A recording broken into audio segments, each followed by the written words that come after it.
nous accueillir aujourd'hui. Effectivement, un des enjeux de ces sujets, c'est aussi de savoir comment l'opinion se positionne, comment le grand public se positionne sur ces sujets. Ça a été considéré pendant très longtemps comme des sujets très techniques. Aujourd'hui, ça allait de moins en moins. Finalement, quand on demande aux Français s'ils sont préoccupés par ces situations, si la souveraineté numérique, si les cyberattaques, la guerre, on en parlait tout à l'heure lors de la précédente table ronde, peut aussi se dérouler dans l'espace du numérique. Évidemment, on a une très grande majorité de Français, 73% des Français, qui nous disent préoccupés par ce sujet. Donc je vais vous révéler effectivement les principaux enseignements de cette enquête que nous avons réalisée là très récemment, il y a quelques jours. Enquête réalisée auprès d'un échantillon classique de 1000 personnes représentatives de la population française. Alors, premier enseignement, justement, de cette enquête, c'est que quand on explore les données d'opinion, on voit effectivement que le numérique est désormais perçu comme un enjeu de souveraineté et de puissance. Vous voyez, quand on leur demande, avant tout, pour vous, le secteur du numérique est un domaine stratégique pour la souveraineté et la puissance, ou alors majeur, un domaine majeur de croissance et d'opportunité, on voit qu'en première position, à 36%, effectivement, les Français considèrent que le numérique est stratégique aujourd'hui pour la souveraineté et la puissance de la France et de l'Europe. Et on voit à travers cette question, effectivement, où rien ne se détache vraiment, vous voyez. Qu'est-ce que ça signifie ? Ça signifie effectivement que le numérique est au cœur d'enjeux très actuels et de plusieurs enjeux pour la population. Cet enjeu effectivement de souveraineté, cet enjeu de puissance et donc de place de la France. Il parle aussi de place de l'Europe d'ailleurs, on verra plus tard, sur la scène internationale. Il y a aussi la question effectivement de la vulnérabilité. Pourquoi ? Parce que les Français considèrent effectivement qu'on n'est pas forcément, que la France ne fait pas partie des top puissances dans ce domaine-là. Donc c'est la question effectivement de la dépendance et potentiellement de la vulnérabilité face à d'autres États. Et puis enfin, troisième enseignement de cette question, c'est l'idée aussi effectivement que le numérique est aujourd'hui un terrain de confrontation entre plusieurs puissances, entre plusieurs grandes puissances notamment. Vous voyez, 29% des Français nous disent effectivement que le secteur du numérique est un domaine de compétition et de confrontation entre les grandes puissances mondiales. En revanche, on voit bien que c'est un sujet qui intéresse, puisque seulement 10% nous disent que c'est un secteur dont on parle trop dans le débat public et dont on exagère les enjeux. Donc voilà, c'est vraiment aujourd'hui, et je pense qu'il y a ne serait-ce que 2 ans, pour faire des enquêtes d'opinion depuis un certain nombre d'années, ne serait-ce qu'il y a 2 ans, on n'avait pas le même sentiment de préoccupation, et puis surtout, on n'avait pas le même niveau, effectivement, d'attention à ces sujets du numérique. Deuxième grande question que nous avons posée, la position de la France. Quelle est la position effectivement réelle de la France dans ce secteur ? Donc on a demandé aux Français, par rapport aux puissances du numérique, comme les États-Unis, par exemple, comme l'Inde, la Chine, la France est aujourd'hui à vos yeux, première réponse qui arrive en premier, effectivement à 86%, un pays qui dispose de certains atouts, mais qui reste dépendant des grandes puissances technologiques.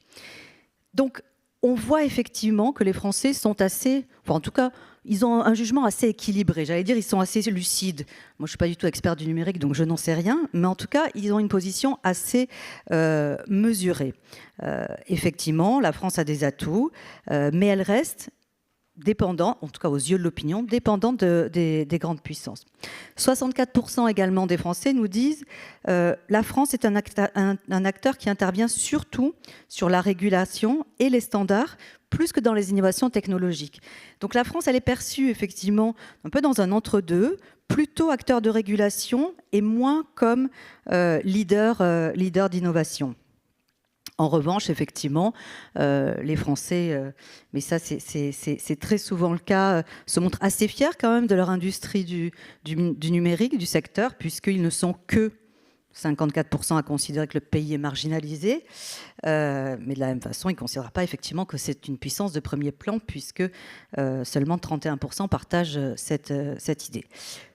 Donc, le numérique, un secteur effectivement à enjeu, enjeu de souveraineté et de puissance, avec une perception de l'opinion qui est plutôt, si ce n'est réaliste, en tout cas mesurée, avec l'idée qu'il y a des atouts et en même temps, effectivement, peut-être un manque d'innovation technologique. Et j'imagine que c'est aussi l'enjeu pour vous dans ce secteur.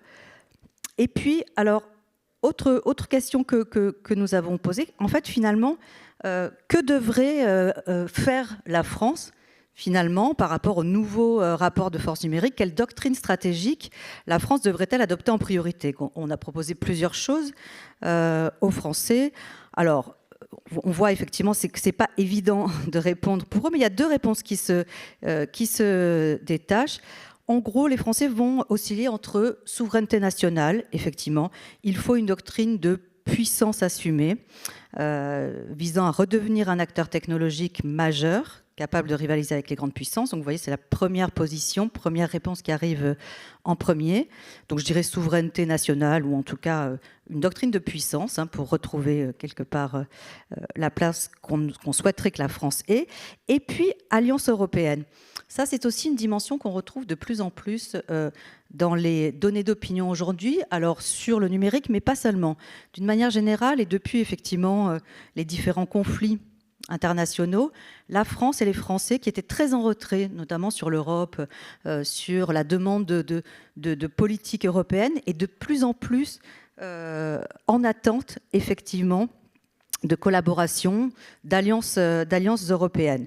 Donc, qu'est-ce qu'ils disent? Effectivement, une doctrine d'alliance européenne renforcée, privilégiant l'intégration et la mutualisation des capacités au niveau de l'Union. Donc c'est vraiment un secteur, effectivement, vous voyez, où on oscille entre deux positions. Est-ce que finalement il est préférable d'avoir sa propre stratégie nationale, ou alors une stratégie d'alliance? On voit bien que les Français sont assez partagés. En revanche, quand on leur demande s'il faut que la France ait une doctrine de souveraineté défensive, centrée sur la réduction des dépenses et la protection des infrastructures stratégiques, effectivement, là on n'est qu'à 18% d'opinion favorable. Une doctrine de régulation offensive, là à nouveau, les Français sont assez cohérents dans la mesure où ils considèrent effectivement que la France est déjà très régulatrice. Ils ne souhaitent pas forcément effectivement qu'on aille dans ce sens-là. Et puis enfin, une doctrine d'accélération technologique, notamment sur l'IA, des champions nationaux et l'innovation. Effectivement, là, ils sont plus réservés, considérant effectivement que ce n'est pas ici que sont les atouts stratégiques de la France. Alors justement, on parlait d'IA, on a posé également deux questions. Une question sur les dépendances numériques et l'IA. Et donc on a proposé aux Français, donc à propos du stockage des données, de l'utilisation des plateformes numériques et de l'intelligence artificielle, estimez-vous que la France est trop dépendante? Effectivement, 86% des Français nous disent oui, la France est trop dépendante des plateformes et acteurs technologiques étrangers. Ce qu'ils nous disent aussi, c'est que la compétitivité économique est déjà menacée de la France, effectivement, et puis que l'Europe n'a pas les moyens suffisants, enfin l'État surtout n'a pas, et l'Europe aussi, n'a pas les moyens suffisants pour faire respecter ces règles. Donc ça, qu'est-ce que ça dit? Ça rejoint un petit peu l'idée, effectivement, de la préoccupation des Français à ce sujet, au sujet du numérique, au sujet des cyberattaques, au sujet de cette zone grise, un peu, de conflits militaires. Pourquoi? Parce qu'effectivement, on voit bien une inquiétude assez massive de la part des Français sur cette dépendance numérique et sur l'IA. Alors justement, on a posé également deux items. Donc, estimez-vous que la France est plutôt protégée des plateformes et acteurs étrangers grâce à la réglementation européenne? Oui, 38%. Non, 62%. Donc effectivement, ça souligne une certaine fragilité. Et est-ce que la France dispose d'assez d'outils pour contrôler et encadrer les plateformes et les systèmes d'intelligence artificielle? Non, à 65%.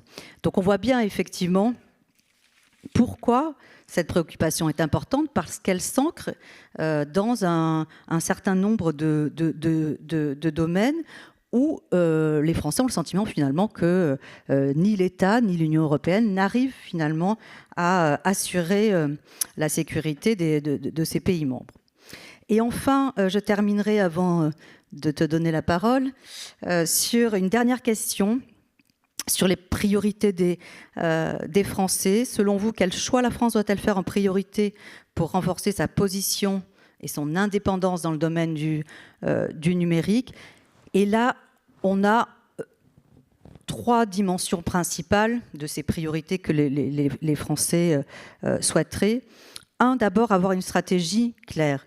Quand on interroge les Français, effectivement, ils nous disent on ne sait pas s'il y a une stratégie déjà au niveau français. Est-ce que les grands groupes ont une stratégie nationale? Est-ce qu'il y a quelque chose, quelque part, qui est...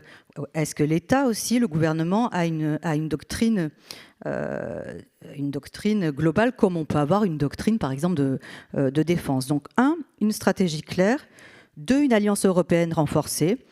Effectivement, comme sur un certain nombre de sujets, comme je le disais, ça fait partie des domaines sur lesquels les Français considèrent qu'à plusieurs, on est plus fort.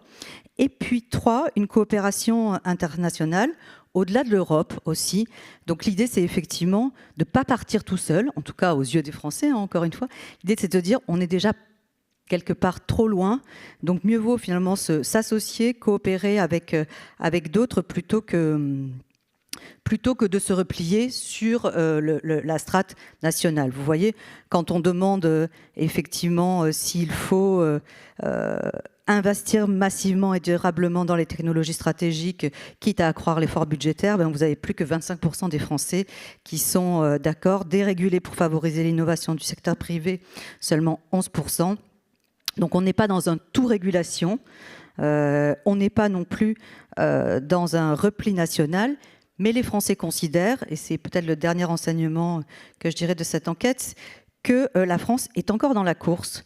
Vous voyez avec ce dernier item, puisque seulement 16% des Français considèrent que la France a perdu trop de terrain pour revenir dans la course. Donc la France est encore dans la course. Elle a des atouts aux yeux de l'opinion, mais tout l'enjeu est effectivement de définir une stratégie claire sur les prochains mois, mais surtout les prochaines années. Je te passe la parole. Je te remercie. Donc bonjour. Alors je ne vais pas reprendre les chiffres qui viennent d'être analysés très finement, mais je vais essayer de tracer des logiques transversales et structurantes de ce que nous illustre ce sondage. Le premier élément, c'est que ce sondage quantifie un changement de perspective, de paradigme, de manière dont les Français perçoivent le numérique. C'est-à-dire qu'avant ce sondage, les résultats étaient que les Français considéraient que le numérique, c'était essentiellement de l'innovation et de la facilité d'usage. Là, on assiste aux marges d'erreur près, parce que c'est important pour voir qu'en fait, l'opinion est fragmentée et répartie en strates d'à peu près la même quantité, puisque la marge d'erreur liée à la méthodologie, c'est de 2,3 à 2,6. Et donc, quand on est à 26 ou 24, en fait, on est dans la marge d'erreur. Donc, en fait, le premier enseignement, c'est un changement de perspective. Deuxième enseignement, une opinion publique fragmentaire et souvent dans des masses de taille relative équivalente. Troisième enseignement, c'est que dorénavant, le numérique est considéré comme un secteur de rapport de force et de confrontation. Ça a été dit juste avant moi. Donc l'intégration par l'opinion publique que ce secteur est un rapport de force. C'est un secteur compliqué, on vient de l'entendre dans les 2 tables rondes. Les Français, néanmoins, considèrent que c'est un lieu, un secteur de confrontation. 5e enseignement, pendant des années, le débat public sur le numérique a opposé 2 logiques qui étaient parcellaires et incomplètes chacune. La première, c'était que le numérique était un objet de croissance économique sans limite, et en même temps, de l'autre côté, que c'était un objet de régulation et donc de limitation. Eh bien, les Français, dans ce sondage, nous indiquent que cette opposition entre ces 2 logiques tend à s'amenuiser et que la ligne de partage est de moins en moins tranchée. Ça a été évoqué, ils associent le numérique à la dépendance, la croissance, la compétitivité. Et donc, en fait, une des questions sous-jacentes, c'est comment articuler dans l'opinion publique la logique de compétitivité et la logique de souveraineté. souvent ces deux logiques, en tout cas dans le débat français, sont mises en opposition. La souveraineté serait l'État régulateur qui empêche les entreprises d'être compétitives et les entreprises chercheraient à se soustraire aux règles de l'État pour être compétitives. L'histoire a montré que de nombreux pays avaient développé un concept qui permettait d'articuler ces deux notions, compétitivité et souveraineté. Quand on regarde la Prusse, l'Angleterre du 19e siècle, le Japon des années 1980, enfin, suite à l'ère Meiji, les États-Unis, les premiers d'entre eux, eh bien, ils ont articulé ces deux notions selon un concept que nous appelons l'accroissement de puissance par l'économie. Accroissement de puissance, ça veut dire accroissement de la capacité à soutenir et à faire appliquer ces décisions, et capacité à faire appliquer, à soutenir ces décisions, parce que les entreprises et les acteurs économiques privés de l'État sont capables d'agir et de soutenir les politiques de l'État dans un cercle vertueux qui est augmentation de la compétitivité, augmentation de l'autonomie stratégique de l'État, augmentation de la souveraineté. Je ne trancherai pas ce débat. Donc fragmentation de l'opinion publique sur ces sujets, mais une hyper-majorité sur des diagnostics qui sont quand même fort sévères. Donc en fait, l'opinion publique, dans des étiages de 79 à 86% en fonction des sujets, considère qu'on n'est pas assez compétitif, que les règles de droit ne se suffisent pas à elles-mêmes. Ça, c'est important. Ceux qui sont intéressés à l'histoire du droit savent que depuis l'Antiquité, ça a été théorisé qu'une règle juridique, sans force pour la faire appliquer, n'avait pas d'efficacité. Eh bien, l'opinion publique est en train de s'en apercevoir dans sa vie quotidienne, dans les débats médiatiques. Ce qui est aussi important, c'est que si le diagnostic sur l'inefficacité, la perte de compétitivité est très majoritaire, en revanche, on retrouve cette même fragmentation sur les solutions. C'est-à-dire que l'état de l'opinion publique, les Français, ça a été dit juste avant, eh bien, ne savent pas ou n'arrivent pas à dégager une opinion majoritaire sur les moyens d'agir pour sortir du constat. Et là, c'est la responsabilité des acteurs politiques, y compris des entreprises qui ne sont pas des acteurs politiques mais publics, d'expliquer, comme ça a été fait aujourd'hui, les obstacles concrets, réels, qu'il faut surmonter et dépasser pour que les discours ne restent pas juste des mots lâchés au vent, mais qu'il y ait des politiques concrètes et des enjeux précis. Et les Français attendent qu'on leur propose des éléments tout à fait matériels, logiques, et non pas simplement des discours sur tel ou tel concept. En conclusion, ce qui ressort de ce sondage, c'est que les Français considèrent que le secteur numérique n'est pas simplement un risque ou une donnée technique, que le secteur numérique engage la liberté d'action des États, des entreprises. Et mon mot de conclusion, ce sera que ce sondage nous fait penser que les Français considèrent qu'il faut passer de l'impuissance relative à l'accroissement de puissance par l'économie. Je vous remercie.